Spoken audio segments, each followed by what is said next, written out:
quay start stop thì là sự kiện là come on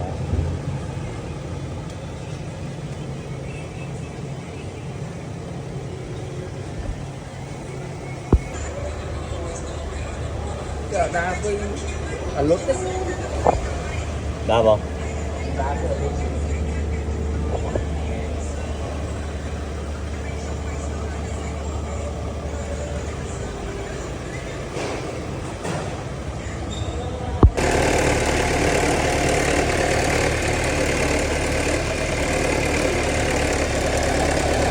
đồ quay hay á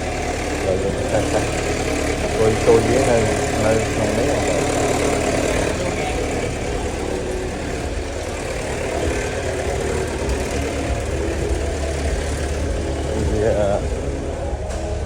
lời này còn trồng cơ bia